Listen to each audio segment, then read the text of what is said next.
Forward to I've got it. Okay. I'm going to mute myself. Okay. All right, John. We're still getting set up.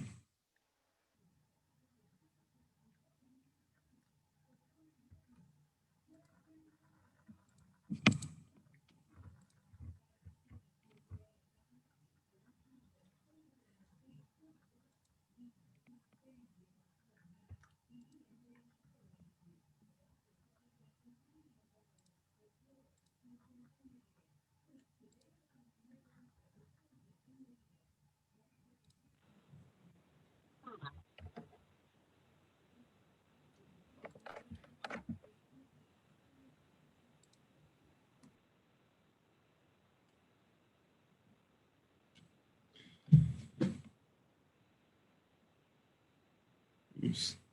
I have to get used to this. Yeah, we'll give it a few more minutes. Brandy, I'm going to catch up with you tomorrow, all right? Oh, okay, John. Like I said, I should have a copy of it. I can send it over to you. And I will be here tomorrow. Thank you. Take care. Sure, take care, John.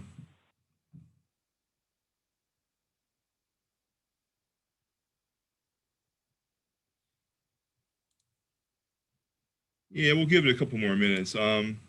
It's funny. I was just listening to a program on NPR, and there was a new book out. It's supposed to be a really highly anticipated book. It's called The Cold Millions by Jess Walter, and it's about 1930s America. And he mentions about the trains and how they play a part in the novel.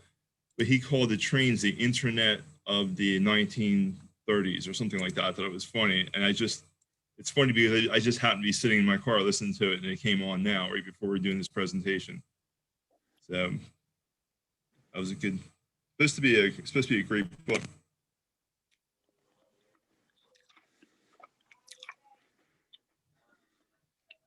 Okay, I see you there, Ed.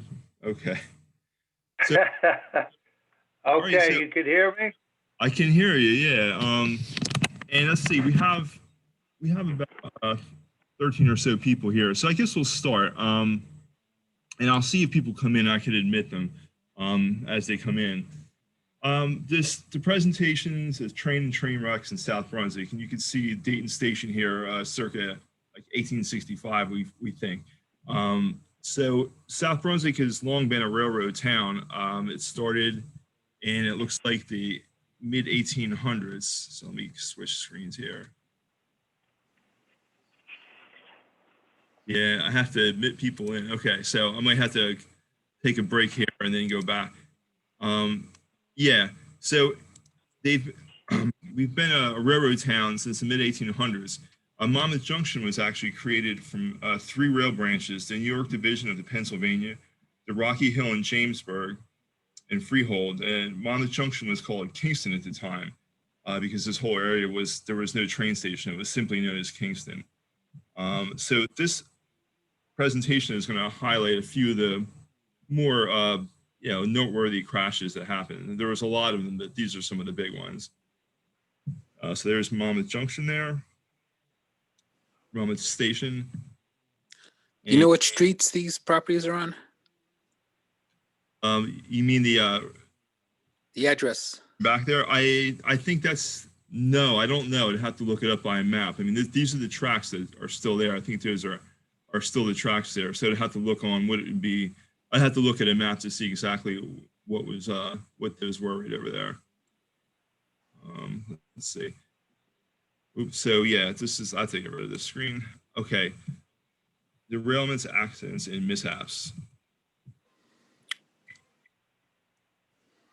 Okay, this one, now some of these shots here, I have a mix of pictures that are actually from their photos, some from our archives, and things like this I got from a royalty-free site, so I could sort of set the stage of what was happening. So this happened in 1925 in Monmouth Junction, early in the morning, and there was a dense fog, and that created a problem, of course. Monmouth Junction, a lot of the trains, they used that flat area through here in between Trenton and Newark to speed up so they can make up for lost time. So a lot of times they sped through here probably at speeds higher than they are recommended. But this Pennsylvania Flyer streaked through the signal and collided with the train that was going slowly. They're coming in from Washington, and the other train was going 10 miles an hour, so it was quite a collision. Okay, let's see if here now. Yeah.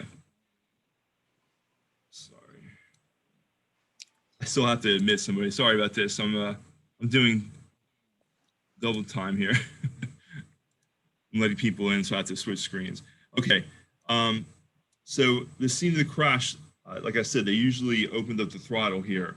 So when they got through here with the fog, it created a problem. And the other one in. There we go.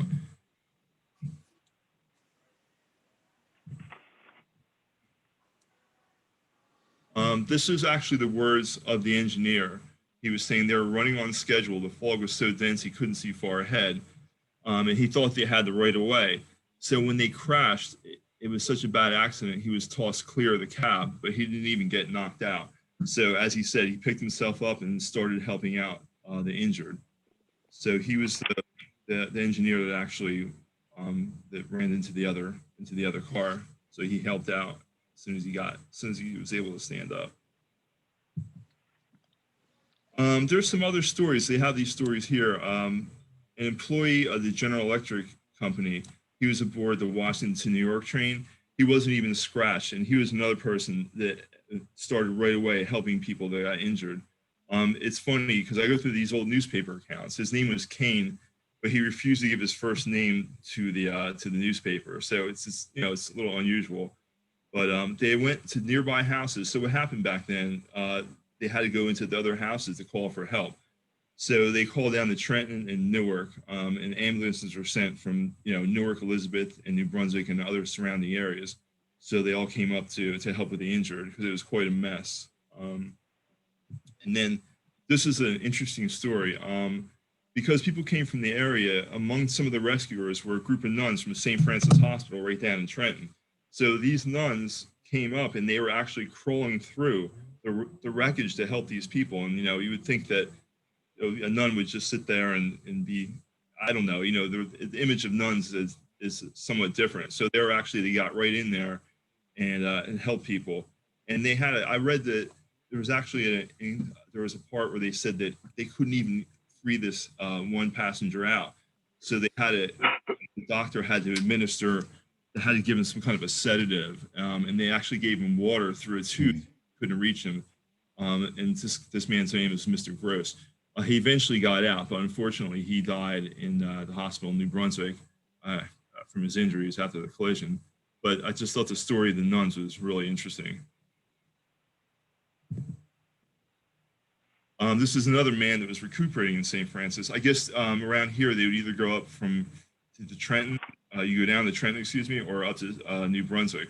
So I don't know what was in town right here, but this man was down in St. Francis, and he just finished, as he said, he was just finished washing in the train when he looked out the window and he passed through Plainsboro.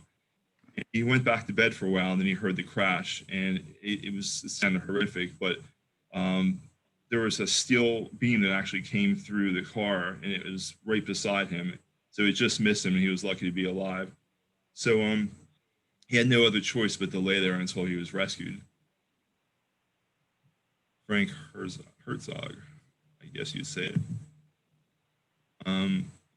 The same thing, people were sleeping, and when the collision came, and all the windows were smashed, and this man was able to get out and help right away. He said it seemed like it's such a long time before he can get to the people. Yeah, so pretty horrific scene. And these are all newspaper accounts, so it's kind of interesting to hear how people, went through these difficult times almost 100 years ago.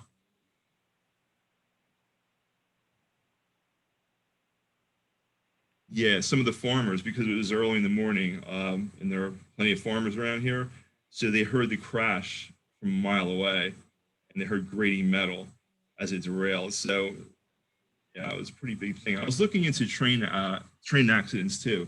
You can see from the pictures that back then, since people at this time would be lucky to have radio and there was no TV, as it was just newspapers and radio. So it was a way for people to come out and they would help, but they also looked to see what happened. It was a big happening, and people would come out and to just to view it and meet. Um, so the engineer, Timothy Carroll, was actually found guilty, and he was arrested at his house up in Highland Park. It was 10 deaths and 30 injuries. So the reason they went through the investigation, they found that the railroad equipment was working correctly. It was due to the fact that he just overlooked. He went through the signal, and he didn't. He was going too fast, basically. So he was held in a jail in New Brunswick, and then the railroad company the next day actually arranged for his release. So he got out of there. And here's the scene, the actual picture from the New York Times, and this is the next day. And you could see over here, you see all the people gathered out, and they're just looking because it was such a big thing that happened. But there's a crane here, and what this crane is doing, and there's I've been looking at a lot of these pictures. The cranes go in and they pick the cars up, and they put them back on the track. So this is the next day, clearly, because there's so many people out, and it's in the place. It looks like it. Yeah. This is not the only this is the first picture he's showing of it. Yeah, this is it's you can kind of make out people. There must be some other pictures, but you can see some of the hats. It looks like almost all of the men are wearing hats, so it was a different time. The next thing we'd like to talk about, believe it or not, one of the first train wreck that had passenger fatalities occurred in Cranberry in 1833. But Cranberry was part of South Brunswick at the time. So there's a picture of one of the cranes from the CNR. So at this point, Ed Belding knows quite a bit about this. So Ed, I'll turn it over to you so you can talk about the very first train wreck in the country with fatalities on a passenger train. And Okay, thanks, Randy. Sure. First of all, this is the Camden Amboy Railroad, which ran from South Amboy on down to Camden. It started in 1833. The first train to run on it was in January. The accident didn't happen until November, and it's a very interesting one because of the people who were on the train, as well as it being, as far as they know, the first train accident where there were casualties. So I'll read an account. This is from Anthony Bergen, presidential historian. It turns out that President John Quincy Adams was on the train. He was 3 years, this is 3 years after he finished his term as president. And he caught the train in South Amboy and was headed towards Camden. The train was traveling at a steady speed, believe it or not, of 20 miles an hour. Now, back in those days, and you were talking about 1833, a lot of people thought this was too fast.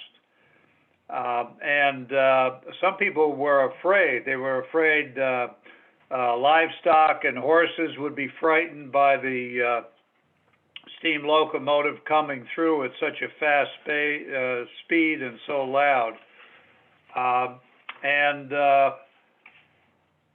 It's about 3 miles outside of Hightstown, which would put it in our area.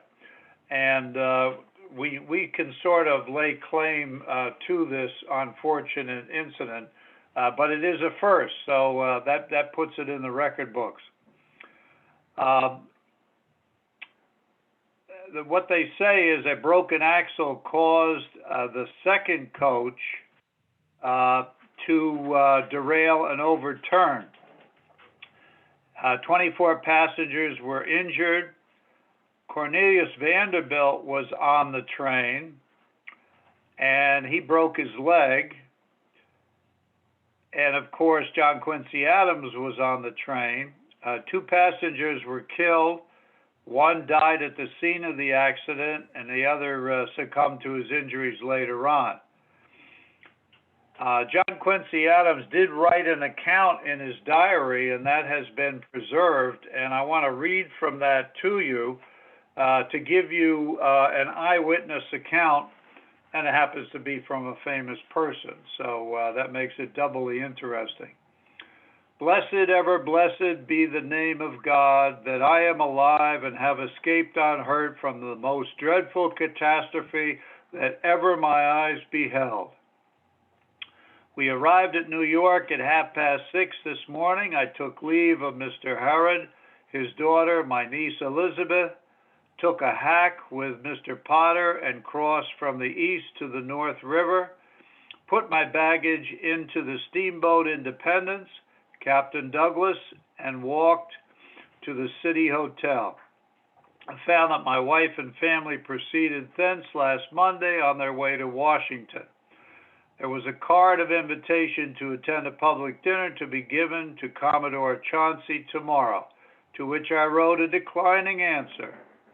I then returned to the steamboat, which left the wharf at 8, and landed the passengers at Amboy, about 20 minutes past 10. By Amboy, he means South Amboy. The boat was crowded almost to suffocation, and people of every land and language seemed congregated in it. Among the rest, a whole tribe of wild Irish, whose language I now for the first time heard spoken. The only persons of the passengers whom I knew were David B. Ogden of New York and Dr. McDowell, whom Dr. Condit introduced to me last winter at Washington, and who was then a professor at Princeton College, but has left it and has removed to Philadelphia. There were upwards of 200 passengers in the railroad cars. There were 2 locomotive engines, A and B, each drawing an accommodation car, a sort of moving stage in a square with open railing, a platform, and a row of benches holding 40 or 50 persons, then 4 or 5 cars in the form of large stage coaches, each in 3 compartments with doors of entrance on both sides and 2 opposite benches on each of which sat 4 passengers. Each train was closed with a high quadrangular open rail baggage wagon, in which the baggage of all the passengers in the train was heaped up, the whole covered with an oilcloth. I was in car B, number 1, and of course in the second train. Of the first 10 miles, 2 were run in 4 minutes, marked by a watch of a Mr. de Jong in the same car and division with me. They stopped, oiled the wheels, and proceeded. We had gone about 5 miles further and had traversed 1 mile in 1 minute and 36 seconds, when the front left wheel of the car in which I was, having taken fire and burned for several minutes, slipped off the rail. The pressure on the right side of the car, then meeting resistance, raised it with both wheels from the rail, and it was oversetting on the left side, but the same pressure on the car immediately behind raised its left side from the rail till it actually overset to the right, and in oversetting brought back the car in which I was to stand on the 4 wheels and save from injury all the passengers in it. The train was stopped, I suppose within 5 seconds of the time when our wheel slipped off the rail, but it was then going at the rate of 60 feet in a second and was dragged nearly 200 feet before it could stop. Of the 16 persons in 2 of the 3 compartments of the car that overset, 1 only escaped unhurt.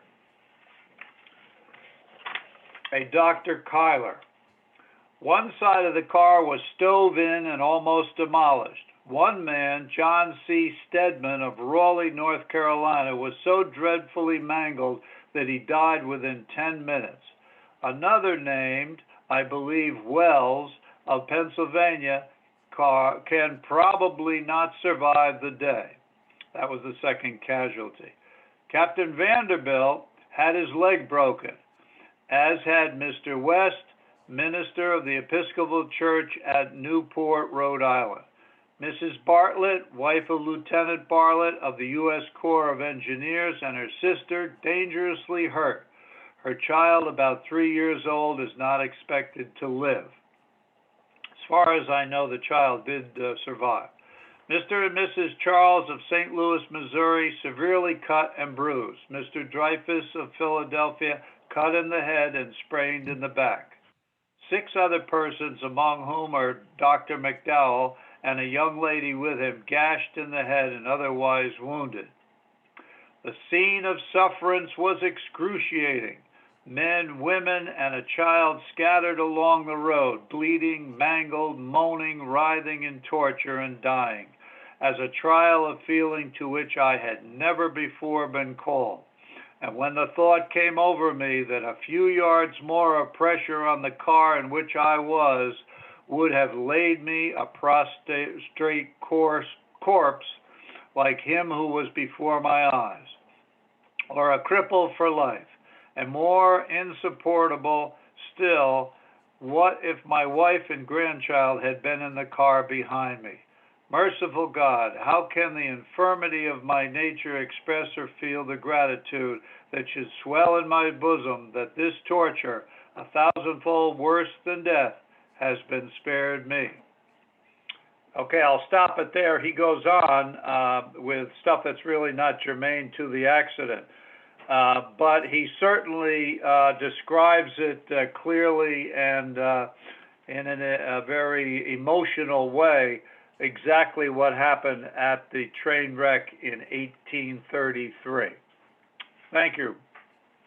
Thanks, Ed. That was a good accounting. It's this slide here says Vanderbilt broke his leg. He said he vowed to never travel by rail again. And it's funny because he became the owner of the New York Central Railroad, so I guess he changed his mind after a while. He figured out. Well, there's a little irony there. As long as he could make money, he could forget. Yeah, I guess his leg healed up okay. Yeah, money cures a lot of ills. So the next one that we'll talk about is during the Second World War, there was an attempt of a German prisoner of war. The way they wrote it in the newspaper was a Nazi tries to escape. But on July 29th, 42, I believe, he mentally unstable German prisoner tried to escape. And they tried to restrain him. Said he was really big, over 6 feet tall. I guess that was, very tall for that time.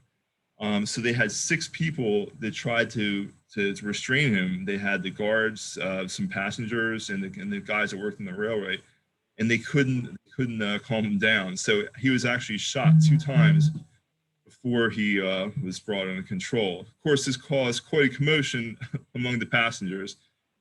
So when they arrived at Newark, Penn Station, they had the police there and the military police to take him to a facility. I think it was on Long Island somewhere. So it made, when I looked through the headlines, I saw, Nazi attempts escape at Monmouth Junction. Wow, that's a dramatic headline, but that's the story of the German prisoner during World War II in Monmouth Junction.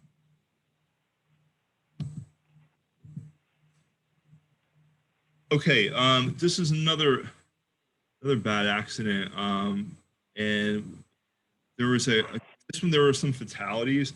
But what happened was there was a lot of accidents around Dean's, I think, because there was a crossing there, and anytime there's a crossing, there's going to be problems. So I think these guys in the truck, they tried to outrun the train, and they didn't make it. So this is a picture of the way a truck would look at that time. This would be a delivery truck from the 20s. I was able to find this photo. So he was going towards Route 1, the truck driver, and he tried to outrun the train. And the watchman, his name is Giuseppe Vara, he actually lived right on Dean's Lane. He tried to warn him, to tell him not to go through, but he didn't listen, and the train collided with the truck. And this is some of his words. "I blew, but he no stop," recalled Giuseppe Vara as the truck loaded with apples was struck by the train traveling at over 70 miles per hour. So there was at least a ton of apples were scattered around. And I was really amazed. I found this picture of him because he lived right here in Deans. And I went through the different places through ancestry and then find the grave, and actually found this photo of Giuseppe. So this is the watchman that tried to prevent the accident.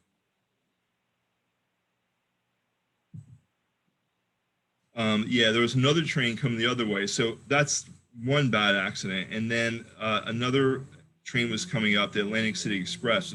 They usually run from Atlantic City to New York City. And the train ran over some debris on the tracks, and it was the wheel of the truck, and it actually caused it to derail. It caused the Atlantic City Express to derail.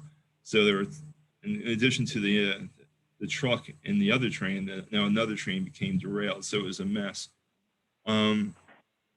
So there was a lot of, it probably was a pretty horrific looking scene, but only 2 people died, and that was the locomotive driver who initially hit the truck, and the truck driver. So it's amazing that more people didn't get hurt or killed. And it was, some people got hurt, but it was amazing more didn't get killed. And I think because the trains didn't derail and turn over. So if they turned over, it would have been a different story. And it's funny, one of the people on the train was the wife of the president of Rutgers at the time, Robert Clothier. And he was actually the brother of Isaac Clothier, who founded Strawbridge and Clothier in Philadelphia. It became a big department store. But the president of Rutgers drove down to Dean's to pick up his wife when he heard of the accident. She was unhurt. I just thought it's an interesting little connection there. Now, this accident, these pictures are actually, we have these here in the archives. This is another Atlantic City Express going to New York. And what happened was there was a freight train that somehow became derailed, and the cars in back of it became derailed. And the Atlantic City Express going towards New York ran into it. And what happened is, you can kind of make out here, this is the next day, of course, but all the way up here, you can see the locomotive. And what probably looks like happened here is the car was derailed here, and Atlantic City Express came up alongside of it and hit it and derailed. And right beyond those trees there, as you see, there's Dean's Pond is down there. So the engineer and the fireman actually, upon impact, they flew out of the train through the trees and into the pond. It's pretty amazing. They were able, well, they did live through it too. So this is an artist's drawing showing what happened. It's pretty clear. It's nice how they were able to do this, because when I read about these stories, it took me a while to figure out exactly what happened too, to figure out both trains are heading north. Because I looked at the story and I read it and I thought I understood it, but the more I read into it, then I found out other things. So it's interesting to do the research to look to see what happened. But it gives a nice graphic here of what happened. This is the freight train that derailed, and then the Atlantic City Express came up right here, and there were trees along here. And these two, the fireman and the engineer, ended up in the pond. So their equipment was called from the general area, Princeton, New Brunswick, and Trenton. So they had 4 physicians on board that actually were helping the people on the train that were injured. They were back from a convention in Atlantic City. So this route was a common route for people going from Atlantic City to New York. The Atlantic City Express came through quite a bit, it looks. And I found through the newspaper account that Romeo and Mary Rodrigue of Canada were returning from their honeymoon, and they were injured, and luckily they weren't killed. But this is a picture of the Traymore Hotel in Atlantic City. I just wanted to sort of set the scene a little bit, and I found this picture of Atlantic City from that era. Interesting bathing suits. So one of the eyewitness accounts was given by Vincent Young of Monmouth Junction. And you can see here, he saw the freight train. He's saying, I saw the freight train stalled in the tracks. A few minutes later, I heard a whistle and saw the passenger coaches shoot off the tracks like billiard balls on a caroom. A caroom, I looked it up because I didn't know what it was. It's a tabletop pool table. So it's like a sort of what you play. It's like I guess a toy, and it's billiards that you put right on your tabletop, like a board game. So he said he couldn't figure out what happened, and he explained how one train went over the other one. There's a lot of detail in here. So it was pretty an amazing sight. And the Pullmans, those are the train cars. They're actually perched in the treetops. He says like giant birds. So for a while there, the cars are being supported by the trees, but that didn't last long, of course, because the trees gave way and they started to break and ended up in the pond underneath. But for a little while there, there's no picture of it, but for a little while, Vincent Young was saying that they were actually stuck in the trees. And he's talking about picking two men out of the pond, and that was a fireman and the engineer. And they both lived. So, and I was reading another account of it too. They're actually, I think they were under the water. So they were knocked out. So they probably, or most certainly would have perished if it wasn't for the people helping out with the rescue operation. There were no fatalities despite the how bad the accident was. And you can see down here too, there's a man in a hat, this kind of hats. I always think they wear an election. It's like a broad rimmed hat. And I think this picture, if I remember correctly, it was donated when Seal was here, and it was given to her from Kiki Peardenach. And she had this picture. I don't know where she got it. It would be interesting to know where she got the picture from.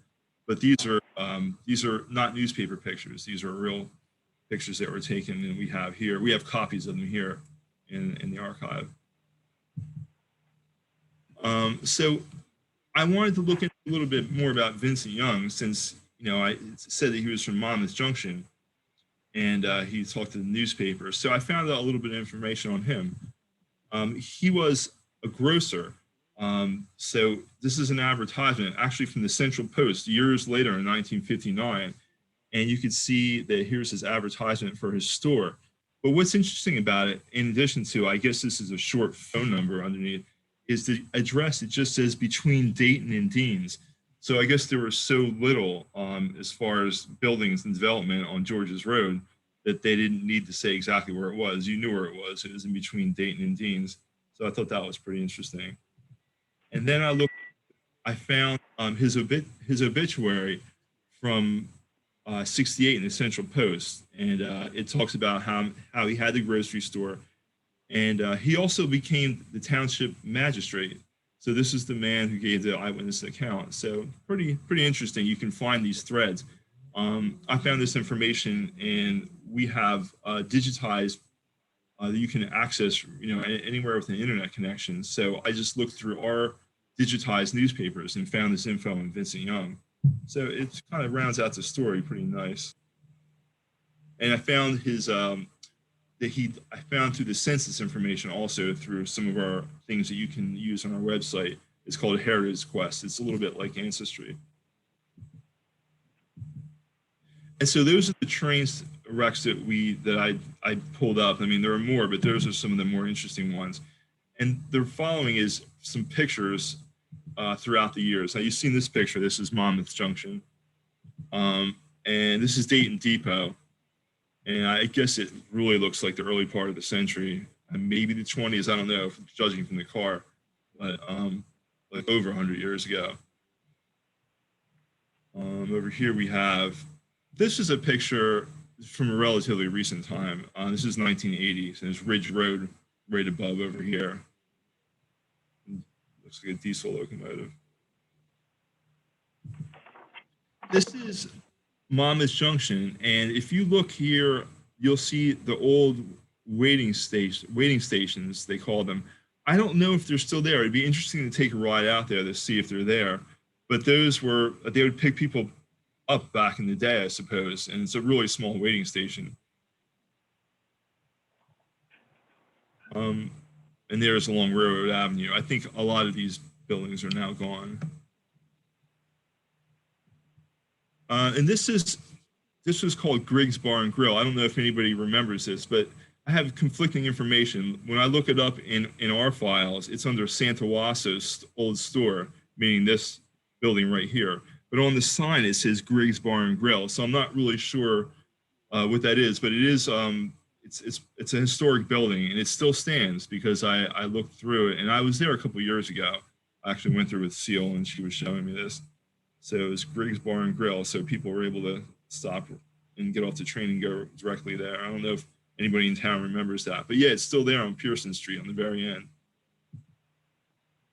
And this is the proposed Metroplex. The Metroplex was something that was going to be built in South Brunswick. It never got built. There was a lot of resistance to it. And it's funny because right now they're building one in North Brunswick, something similar, I believe. And this is what it would have looked like.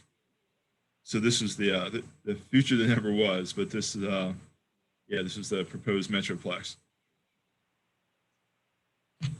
So that kind of concludes what we're doing as far as the train wrecks in South Brunswick.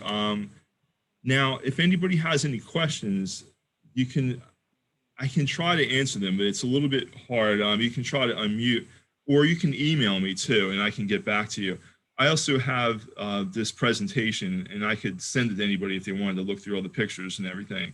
But if anybody has any remembrances or anything about the railroad during their time here, it'd be interesting to know.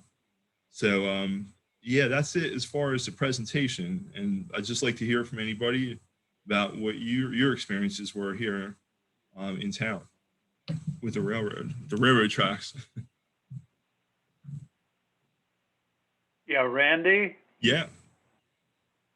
This is Ed. I'd like to give you a couple of statistics. Okay. Just to get the whole picture. You know, we concentrated on the train wrecks, and they were pretty nasty, pretty bad. But I don't want people to leave with the impression that, you know, that's all there was to the train thing, that it was a whole mess of accidents either happening or waiting to happen. Right. According to the archives, which people can check in the history room of the library, I count 13 major wrecks in the 1900s. So out of 100 years with the railroads going through South Brunswick, only 13 major wrecks. Right.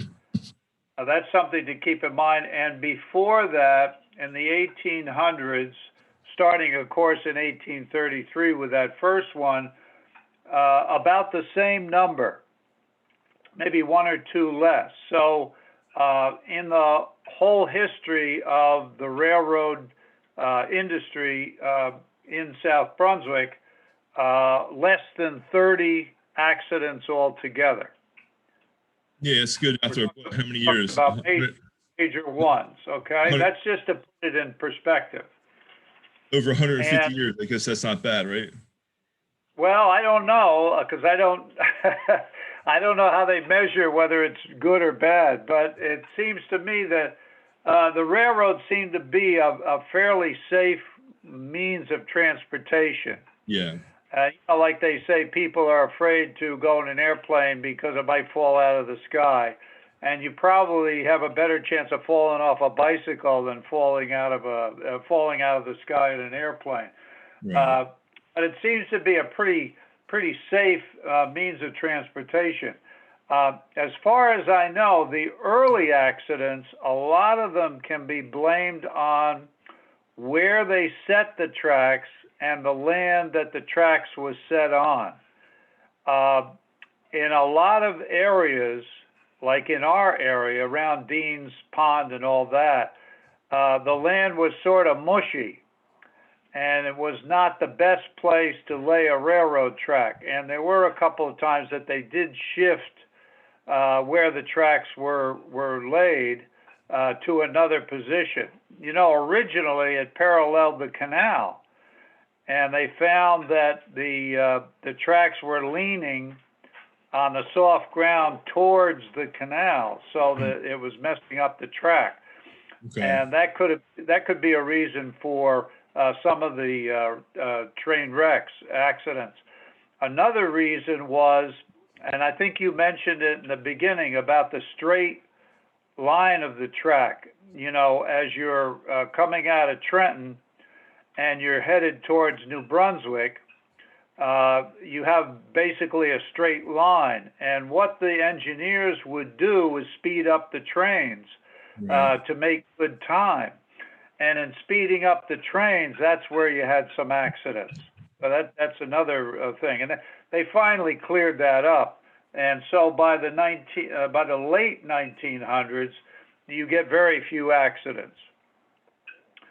And then the last thing I wanted to say, you know, we had some side railroad spurs, like that Kingston Rocky Hill one and the Freehold Jamesburg one and so forth. And at a future date, it might be interesting to take a hike on one of those abandoned railroad tracks.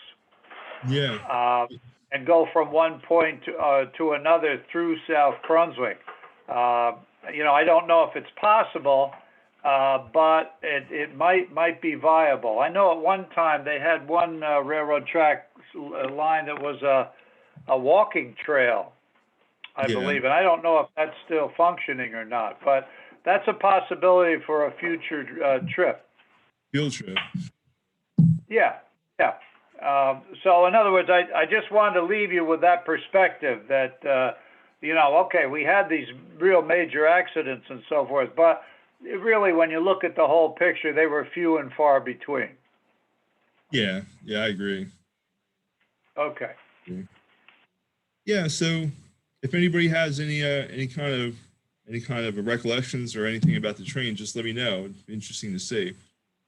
But yeah, that's it. That's our presentation.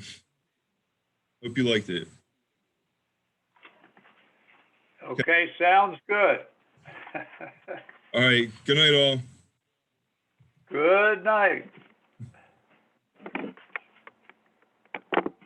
Just you and Randy? No, that people put themselves on mute, Oh, and then they can't ask questions. Why wouldn't anybody have asked? I don't know. anything? Randy said that, and then that guy.